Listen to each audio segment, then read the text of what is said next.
everyone, welcome back to Grounded Haven. Today I'm going to be giving you a tour of our vegetable garden in June. If you're new around here, my name is Michelle and I live here with my husband Aaron in Virginia Zone 7A. And we just have a small plot of land here. We have 2 acres. We do a lot of gardening. We have chickens right now and are also getting more animals soon. In addition to gardening videos, we also do harvesting videos and cooking with the produce that we grow. I wanted to have this video up a little earlier in the month, but we have just been bombarded with rain here. Thankfully, finally, it has rained, and after not having rained for a month, it really just downpoured and we have had so much rain. This is our rain gauge from just the last few days. I don't remember how many days, maybe like 3 days, and we have gotten 4 inches of rain. So this is definitely going to be a little bit of like a rainy day garden tour. It's actually misting right now and I'm just going to live through it because the rain just hasn't stopped for like 3 days and I need to be outside, and we still have another like few days of rain in the forecast. So after this week, I am positive that the garden is going to be exploding with growth. I'm just going to show it to you as it is right now. And to be honest, I feel like the garden is a little emptier than it was last month in May because we're kind of in this transition period where we are pulling out and harvesting a lot of things from the spring, and now new things have gone into the garden. We're already moving into like the second crop of the season, but in the meantime, even though things have been seeded, you can't really see them yet. But even though it looks a little emptier right now, we are officially in summer and this is like prime time for the garden. We have been harvesting so much as well from the garden. So I'm going to go around, show you the raised bed and in-ground gardens. I'm also going to give you probably a little bit look at like our berry bushes because those are starting to form berries and they're going to be ripening very soon. And I'll give you a little look at the chickens as well. And if you missed our last video, we just announced a big development on our homestead and we're adding new animals, so you can check out that video if you haven't seen it yet. I don't have any new progress to show you on the fencing for that area since it has been raining. We haven't been able to get outside and finish that area. But if you missed it and you only watch our garden tours, just know that there's something new coming to the homestead. So let me get going now and I'll show you around the garden. Here is a little overview of the garden. And like I said, at first glance, it might look a little more empty than last month. But that really is a good thing because it means that we're harvesting and eating a lot from the vegetable garden. In this first bed, you can see I have this massive volunteer borage plant that I have just let stay here because the bees absolutely love it. You can see how many blooms and buds there are on this plant, and there just are always bees on here. Even when it's raining, they just love this plant so much. So if you're looking for a really easy plant to grow from seed that is going to bring pollinators into your garden, borage is definitely it. The flowers are also edible, so we've been having these on some of our salads, and I also recently put them in some ice cubes when we had some people coming over, and it makes for like these really beautiful ice cubes that people really love. So they're a really fun edible flower to have in your vegetable garden. The flowers themselves kind of taste like cucumbers, but mostly we just like them because they're so pretty. This one plant though has really gotten very large, so every so often I do cut off some of the stems because I don't want it to take over the entire bed. And I also have discovered that our chickens do like to eat the leaves, so I've just been letting it like grow, and since every so often I can feed them a branch, I consider it a little bit of like a fodder plant. So it's just great to have for so many reasons. If you watched our last harvest video, you'll know that we harvested a lot of the beets from this bed already, and now you can see some of the holy basil that I had planted in between the beets, which you couldn't really see them before, but here they are. This is a really beneficial medicinal plant and we use it a lot for tea. So those are growing nicely. Once they get larger, I'll start harvesting big batches of them and drying them for tea for the winter. And then mainly along this trellis, I have a lot of cucumber plants, which are really just getting started. You can see there are some baby cucumbers on the plants here now and lots of flowers. We have not gotten any cucumbers yet, but they will be coming very soon.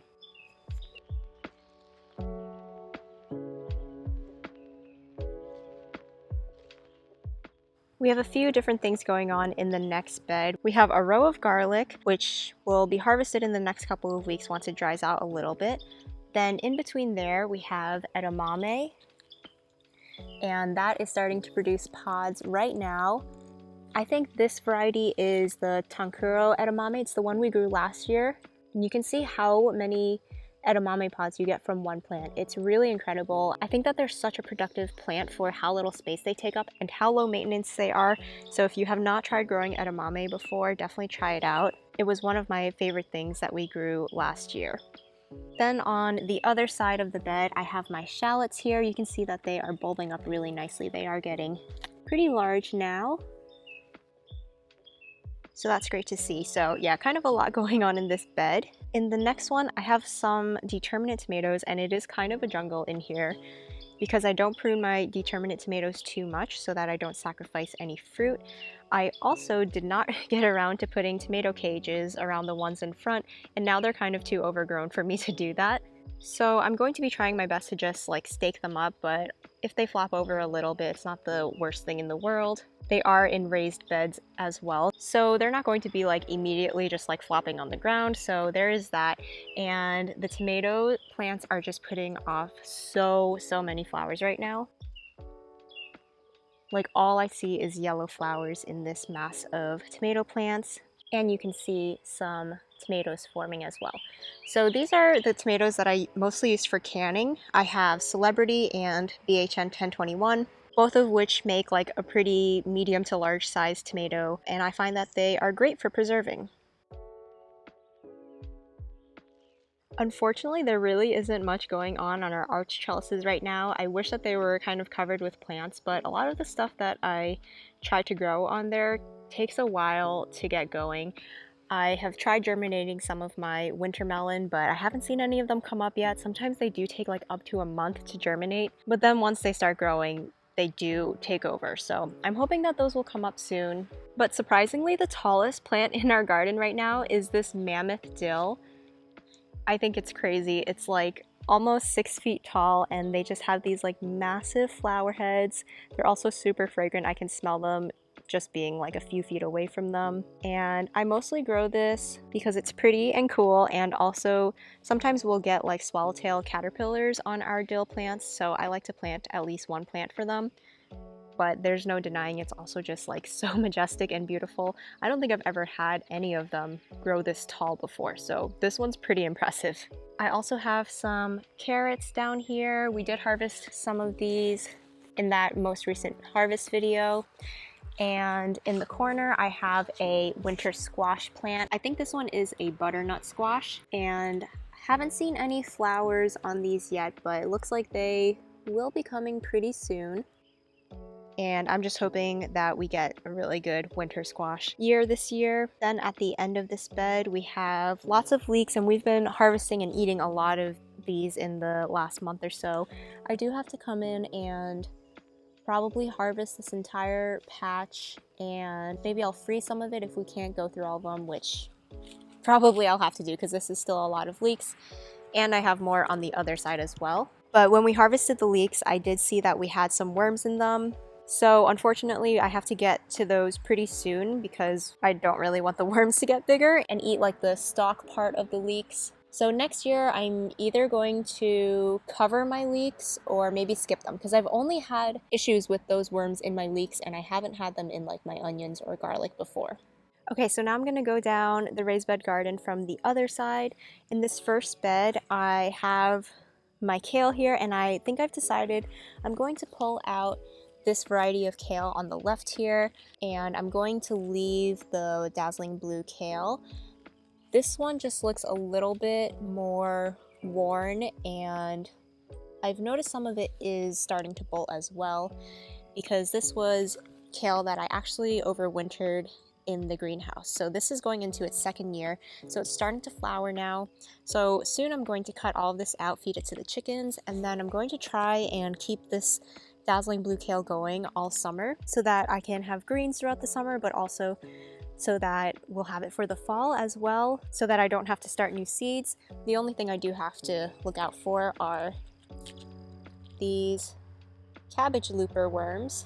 I've noticed they do tend to really like this variety of kale, but they're also a little easier to spot as well, so at least they're easier to like identify and pick off.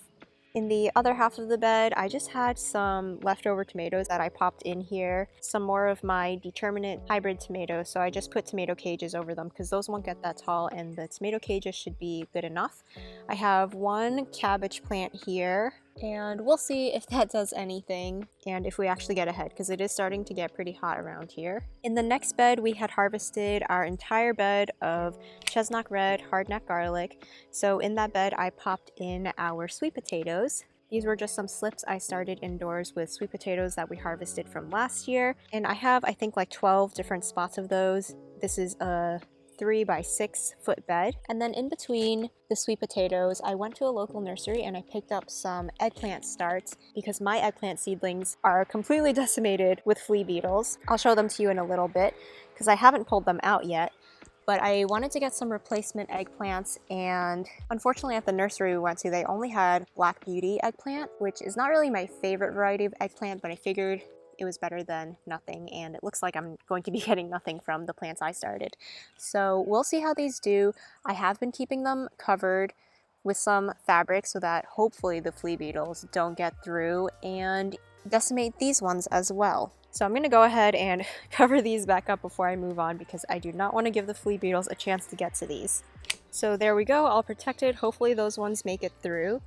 In the next bed, we have some potatoes, and once again, we harvested some of these in the recent video. If you haven't watched that video, you can go watch it after you finish this video because we went around the garden and we harvested a lot of stuff. So we've been eating some of those, and I think, again, after it like dries up a little bit, after we get all this rain, we're gonna go in and probably harvest the rest of these potatoes so that I can clear out the bed and plant something else. I'm not sure what's going to go in here yet, but this time of year I'm really trying to clear stuff out, get it out of the garden so that we still have time for planting more things. Here you can see the big cilantro bush that I've been letting grow all spring. It has toppled over from the weight of the rain, but if you look closely, there are just cilantro seeds all over this thing, like probably thousands of cilantro seeds. You can harvest these and use them as like coriander seeds as a spice, but that's not a spice I use too often. I'm just letting this go to seed so that I can save the seed and replant it. I'm definitely going to have a lot of volunteers in this pathway in the fall and going into next year probably with all of these seeds that are going to be falling off. But once it dries out a little bit, I'm going to finally cut this down and move it somewhere else so that the seed can dry off and I can harvest it to replant. In the last bed, you can see this dahlia plant that overwinters for us every year. It is so nice to have flowers that just come back on their own and I don't have to plant them.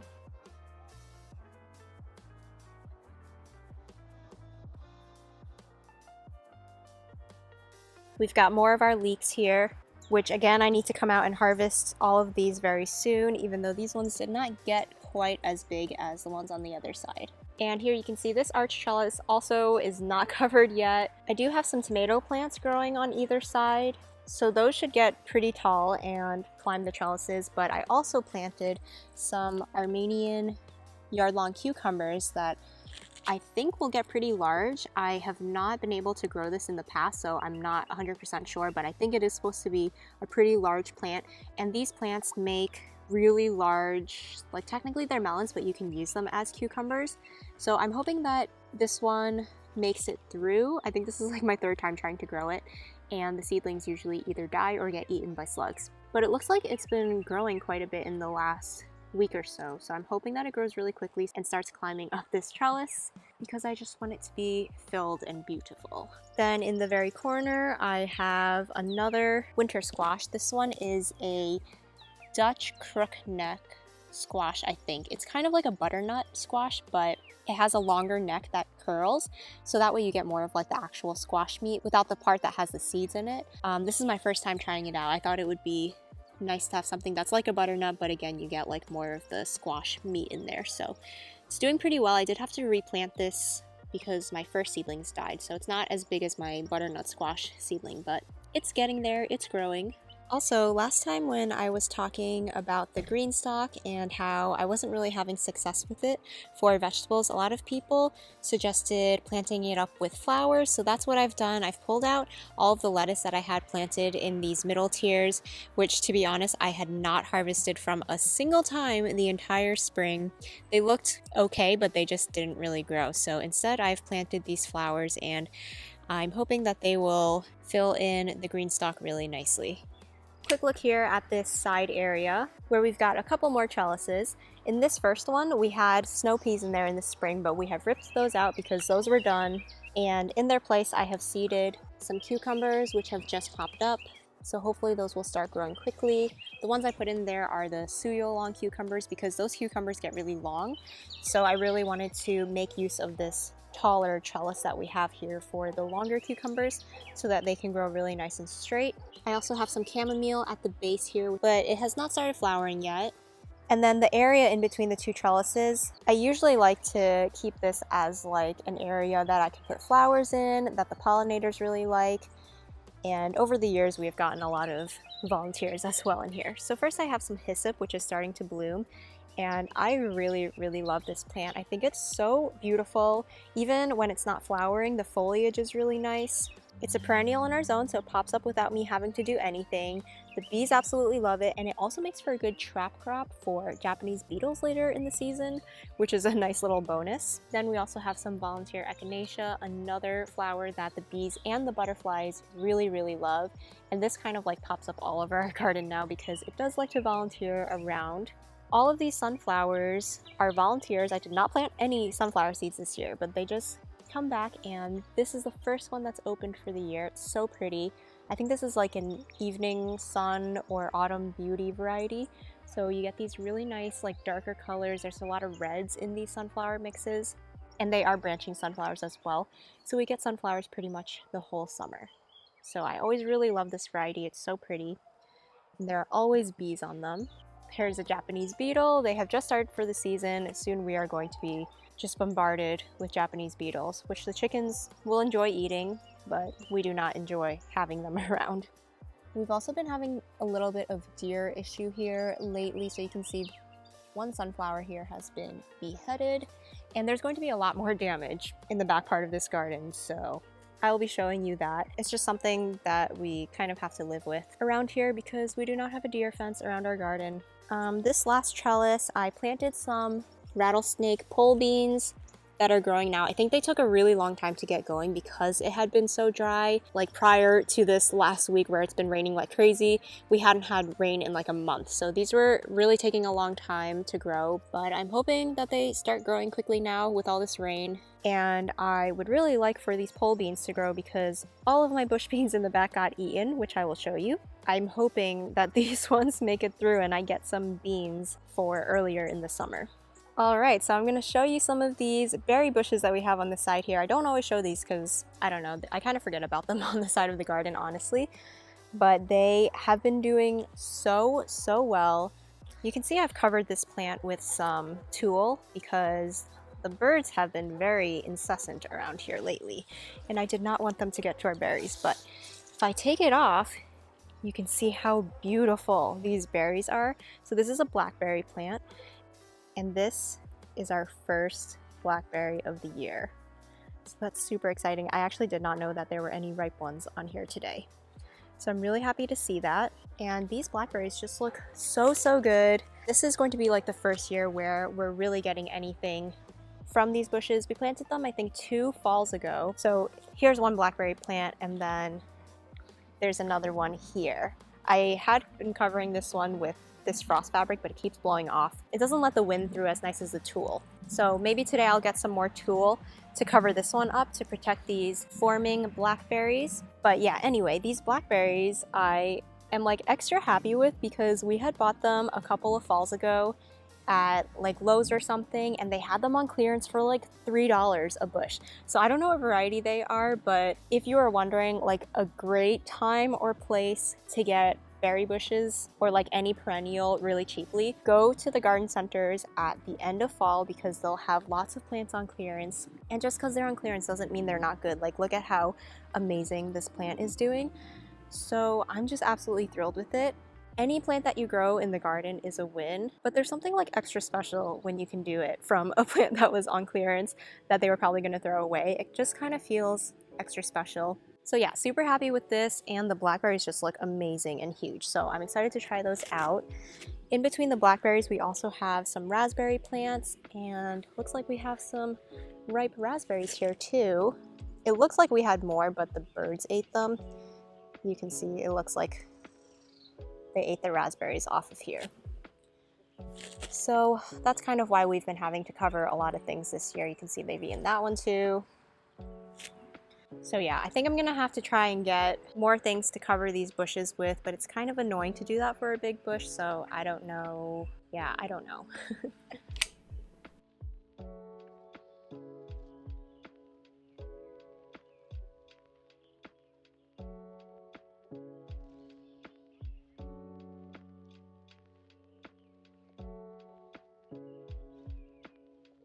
Now we are in the broccoli, cabbage, and zucchini row, and we've harvested pretty much all of our broccoli. I have left these plants here so that the side shoots can grow, so we can get some bonus little broccoli shoots, like the ones you can see right here. And we just have one cauliflower plant left that I think I'm going to be harvesting soon. This is another really, really nice and big one. I do see some cabbage looper poop on here, which is not great. Let me open this up. Yeah, I can see the worm right there. And he's been pooping all over our cauliflower, which is gross. You can see this one's getting a little tinge of purple. So yeah, I'll probably come harvest this in the next couple days. We have been starting to harvest zucchini as well. Look at those big, beautiful blossoms. We do occasionally like to harvest the male blossoms and eat them as well. For like fried zucchini blossoms, you can stuff them if you want, but I usually just fry them in some batter. And they are so good, such a nice little summer treat. So here are some of the yellow zucchinis that are growing. And in the last third of this bed, the plants are not doing very well. I'm not really sure why. This area might be a little bit more shaded during the day from like the trees around. So maybe that's why, because I did amend the entire bed, I think, pretty evenly. But I just feel like things back here have not been growing super well. Like I planted those zucchini plants and these zucchini plants at the same time, and you can see that these ones are like maybe 3 times the size. So not really sure what's going on there. I do have some cabbage plants that I got from a nursery that are forming very small heads, but we'll see if they get bigger. They look like they're forming like a tight head at least, which is nice. And then I have not harvested my Napa cabbage yet. It honestly just does not look very good. Like it's full of flea beetle holes and the outer leaves are starting to get kind of yellow. So I've just been kind of leaving this here and we'll see how it does. I mean, it's not going to go like all summer, but I've just been waiting to see if it'll form a nice like center head in the middle there, because right now it's kind of like loosey-goosey. This next bed is actually my favorite bed in the entire garden right now because I feel like there's the most growth and lots of exciting things happening. In the first part of the bed, we have all our peppers, which you might know. I love peppers and I love growing them. And a lot of them are starting to actually form peppers now, which is so exciting. This one I think is a hot banana pepper, and then here's a lesia pepper, and there's just so much growth and so many flowers growing on here. I did end up adding another layer of flower netting about 1 foot above where I added the first layer because I did have some plants that were getting taller and I wanted to make sure that there was support for the upper layers. But overall they're doing okay. Let's see if I can zoom in here. That is a vine borer fly right there.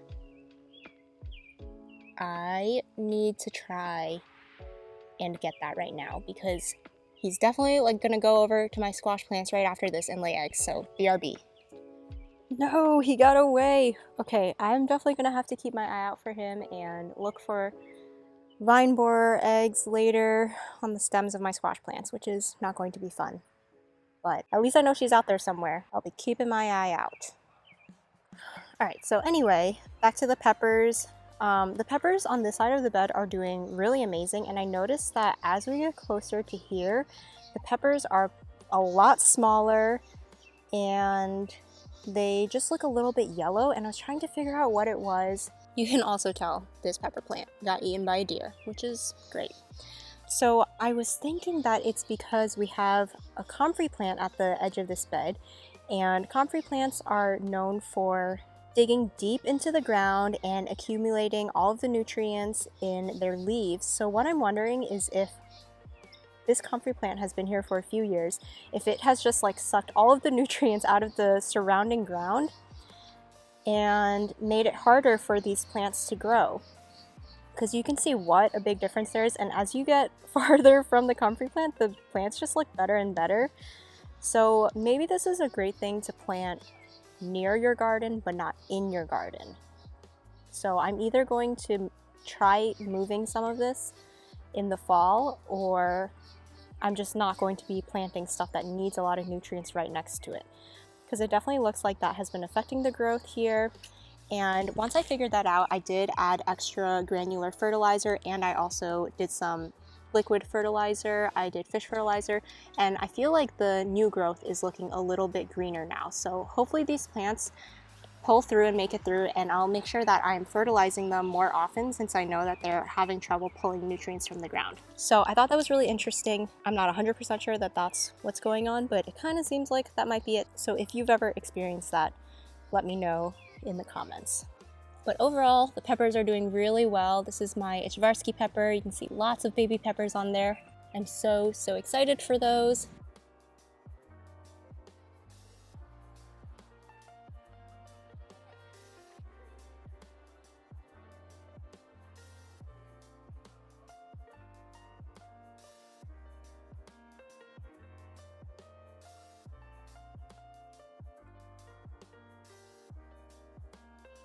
If you remember in the video, I planted some flowers in the extra space because I had like maybe 2 feet of space extra in there that I didn't want to go to waste.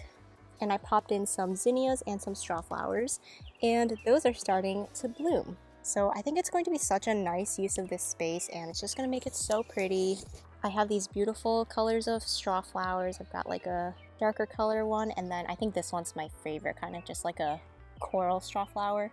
So those are going to be opening up very soon, and these make for great everlasting dried flowers. I have some that are like 2 years old, and they keep their color so beautifully. And then we've got some zinnias that are about to open. Looks like I have like a red one here, and then an envy zinnia, which is one of my favorites. It's just like a lime green zinnia. Then in the back part of this garden, we have all of our onions, which are starting to bulb up really nicely. And I think, again, especially after this rain, they're going to swell up a lot. But they're just looking so good. I think the ones that are growing the most right now are these white onions. And I think these probably will be like the first that are ready to harvest. So really excited for those.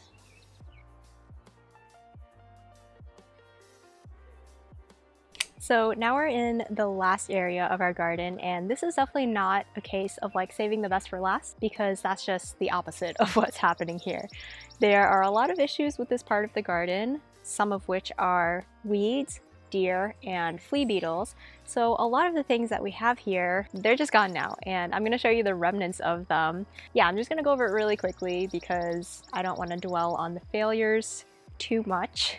In the first bed, I had planted my eggplant seedlings and also interplanted some peanuts in between. The peanuts are doing great, so those are going to stay, but here's a look at how pitiful my eggplant plants are looking right now. They're getting completely obliterated by flea beetles. You can see so many of them right here on the leaves. And yeah, I just have no hope that these plants are going to make it through, which is why I had bought those replacement plants, and I'm starting over in a different area of the garden, so hopefully we'll get some eggplants there. But yeah, the eggplants were a bust this year. I had covered them with frost fabric, but the flea beetle still got like in between the holes or under the cracks or something. So I ended up pulling the frost fabric off because I figured, well, it's not doing anything. But after I pulled the fabric off, it got like 100 times worse.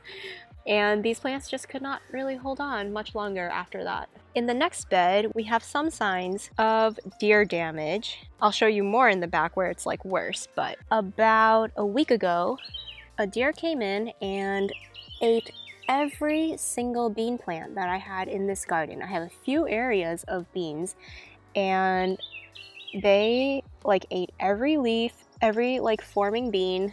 You can see maybe there's like one survivor here. But look at all the leaves that have been stripped, and they went along this trellis where I had my climbing beans, and they just went at it. And you can see they even ate the plastic here, like where the bean plant was. They completely severed the bean plant and the plastic. And the bean plants have since put on a few new leaves. You can see these are all new. These were not here before. It was completely empty. But I don't really have high hopes for the plants at this point because so much of them has been eaten. I'm gonna leave them for now because I'm still in that like a little bit demoralized phase. I think everyone knows what that feeling is like when you come out and you find your plants have been eaten. Like, I feel like you're just kind of paralyzed for a week before you regroup and figure out a new plan of attack. But yeah, that's what happened. The deer came and ate our beans. You can see these little stumps of plants. All of the branches have been eaten, but this leaf is a new one. So yeah, that's the status of that. The next bed is actually doing okay. I don't think I have any damage to report of back here, which is excellent. I have some okra plants growing here, doing really well. This is the heavy hitter okra. I'm trying it out again this year. Last year I put them like not in a great place, so they didn't do too well, but I have heard that they're supposed to be really good okra plants. So those are growing nicely. I had also seeded in like a lot of carrots around here, but a lot of them didn't germinate because it was too dry. I just have like a few popping up here and there, so I might go in and add some more. But then again, I might not, because now that I know the deer like to come back here, they do really like to eat the tops of carrot plants. And also the next 2 rows of tomatoes are doing really well. The deer did not eat those, thankfully. And we have so many tomatoes forming right now, and the plants are looking pretty nice. So here's a nice cluster of tomatoes right here. These are the purple Russian tomatoes. Oh, I have been having some issue with blossom end rot though. So here's one tomato. I'm just gonna pull it off because it's just gonna rot. But blossom end rot is when the bottoms of your tomatoes get brown like this.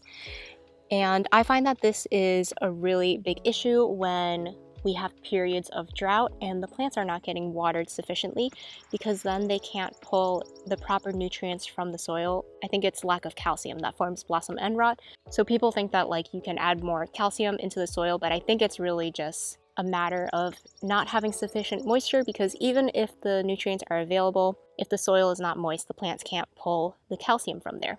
So I have noticed a lot of blossom end rot on these plants.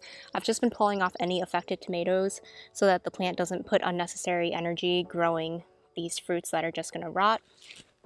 But that's definitely something I have been dealing with. But you know, now that it's raining so much, I hope that that's not going to be an issue for too much longer. Here's another really, really beautiful cluster of tomatoes. These are the pink bumblebee tomatoes. These were one of my favorites from last year, and you can see that like streaking on the tomatoes. They're such a beautiful like shape and size. I just really, really love them. They're so pretty even when they're not ripe, but when they ripen, they're going to be like a really pretty pink color with some orange striping. And then I have some pretty nice big tomatoes here. These are the Paul Robeson tomatoes, and I think these are like the first tomatoes, at least of like a larger size, that usually ripens every year. So really excited for those. These plants don't produce super well, and they also don't really get that tall. Like these ones are only maybe 3 feet tall, whereas some of the plants here are already like 5 feet tall.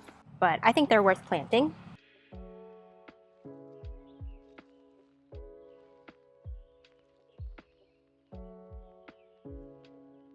Then in my other row of tomatoes, I have all of my like Roma tomatoes and other plum-shaped tomatoes. Getting so many blossoms on those right now and lots of developing fruit as well.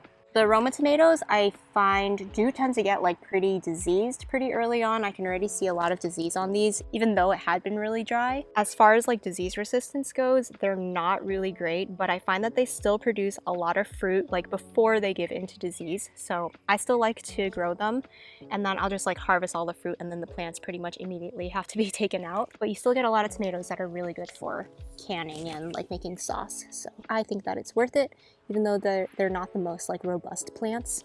In between the rows, you can see all these little like spots of yellow in there. These are all my volunteer calendula flowers that I have been letting bloom because I always need more calendula flowers for making salve. I've been harvesting a lot of these over the last few weeks, so hopefully we will have our salve back in stock on the Etsy shop maybe in like a month or so, because I have to dry them and then they have to infuse in the oil for quite a bit, so you get all of those nice healing properties of them. But they are really pretty just in between the beds as well. Not really the most practical thing because like they are right in the pathway, but I'm just letting this area go crazy for now, letting it do what it wants. This last row is where the beans were hit the worst from the deer. And you can see I've actually put like some wiring over here for now just to prevent any further damage. And because I did reseed some new beans in here, and I don't know, hopefully this will help us get at least a few beans. But you can see how all the leaves have been stripped from these plants, and it is really disappointing because these plants were just at the point of like forming beans, and we were just about to get like our first few, and you can see some little baby beans here, and these are new leaves that have formed since then.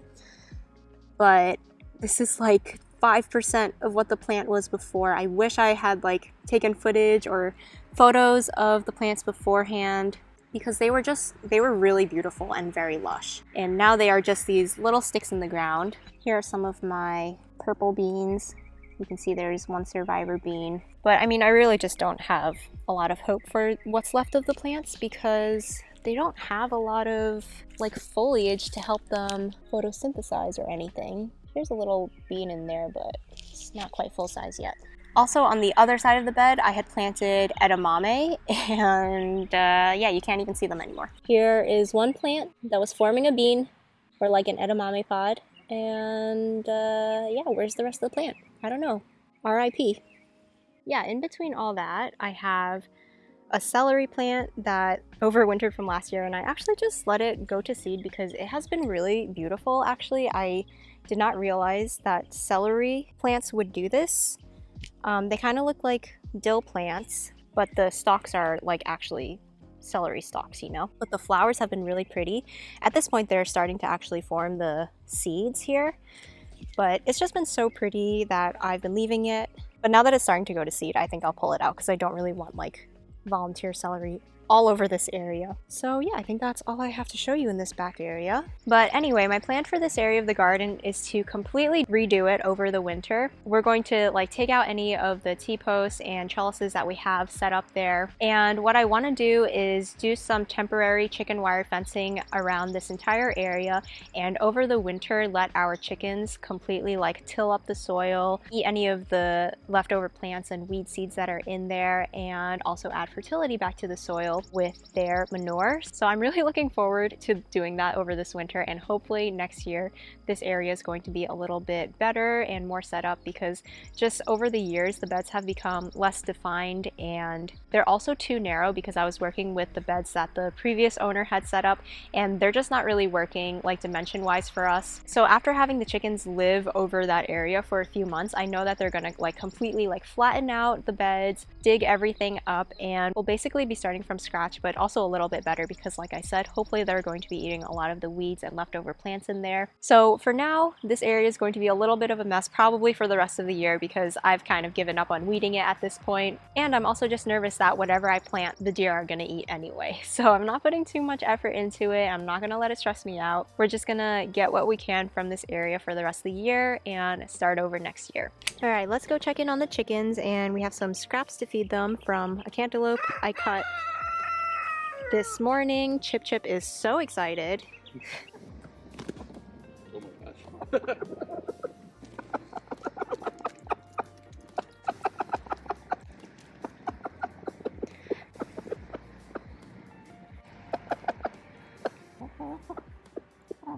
Alright, so there we are. Chickens are doing well, getting lots of treats and laying lots of eggs for us. So that's going to be it for June's garden tour. I hope you enjoyed it, and there are going to be some really exciting new videos coming out once we bring our new goats home in the next couple of weeks. So make sure you're subscribed and turn on your notification bell. Thank you so much for watching, and I'll see you again in the next one.